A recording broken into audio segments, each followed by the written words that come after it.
Former Labor leader and Albanese cabinet minister Bill Shorten has called for retaliation to Donald Trump's tariffs against Australia, arguing we need to, quote, push back. Here's what he told Sunrise earlier.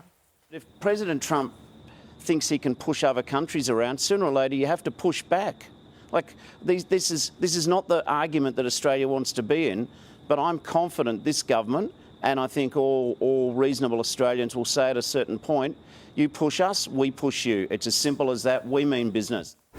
For their take, let's bring in Education Minister Clare and Deputy Opposition Leader Sussan Lee. Good morning. Jason, at a certain point we have to push back against Trump, do we?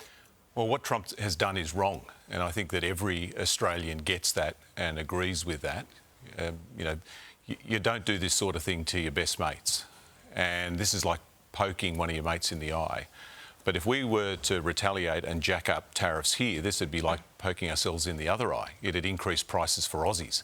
That's the last thing that we'd want to do.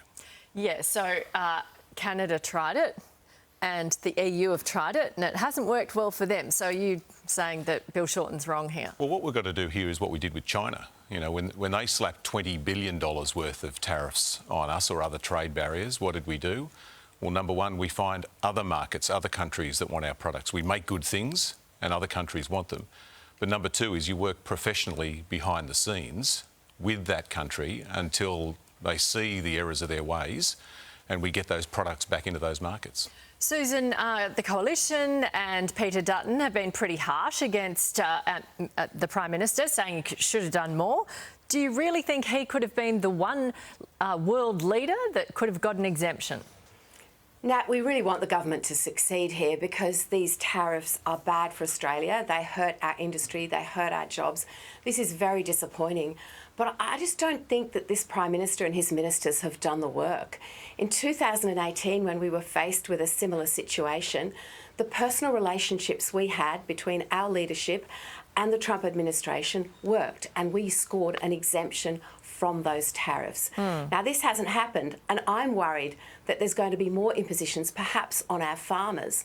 And this really does call for a deeper, stronger, more meaningful engagement with the US. I haven't seen it. Where is the effort? Where is the work? And Sussan, the Prime Minister can't even get a meeting. He can't even get a phone call. Well, it's I think just he's had not good enough. 2 phone calls. Sussan, so in 2018, just to go back, because I know Malcolm Turnbull has been reminding us about how great he was then. So there were 36 countries, from my understanding, that got exemptions then. Now there are none. Why? What would we have done? Let's pretend Peter Dutton's in charge.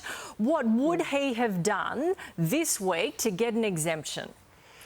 Nat, we would have started the work 2 months ago when the President was inaugurated. We wouldn't have waited until the middle of a Queensland cyclone to say, oh, it's too difficult to get over there, it's too hard and it's not going to happen. And by the way, I've heard the government use this excuse about no other country.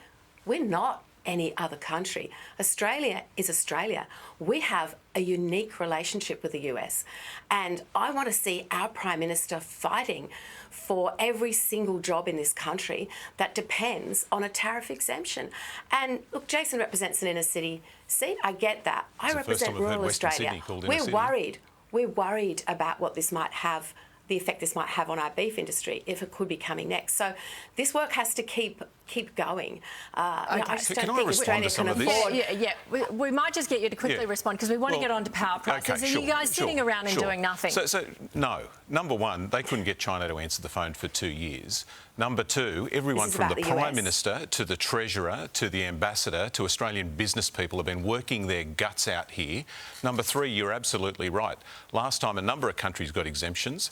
This time, none. And I cannot believe it that Sussan, along with Peter Dutton, is going to back Trump over Australia after this bloke decided to abandon his own community and go to a fundraiser at a mansion in Sydney when a cyclone was barrelling down. It shows that this bloke's priorities are all backwards and he's not ready to be the Prime Minister of Australia. Interesting, Jason. There's a story in today's Financial Review that you may not have seen, which indicates that your Prime Minister was at a fundraiser in Sydney on the same day. So I think maybe this is rank hypocrisy from you and your team. But Well, that's not Sussan, the point of this I don't think question. he left The his own point- community who were filling up sandbags to fly to Sydney to fill up money bags at a billionaire's mansion. It's rank hypocrisy to say that, Jason. Okay, have we got time for energy prices? Because this is what is hitting people's hip pockets. We've just heard that energy bills are actually going to increase by 9% in some areas after the regulators proposed to lift the cap this year.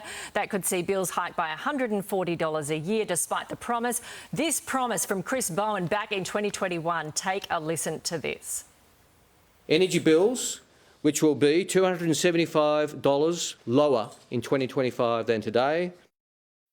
2025. Yeah, and we've provided $300 in extra support for energy bill rebates last year that Peter Dutton opposed. They're going up, Jason. And it's going to take more than 3 years to fix this mess. We found out yesterday that there hasn't been one day in the last 2 years where one of these old coal-fired power stations hasn't broken down.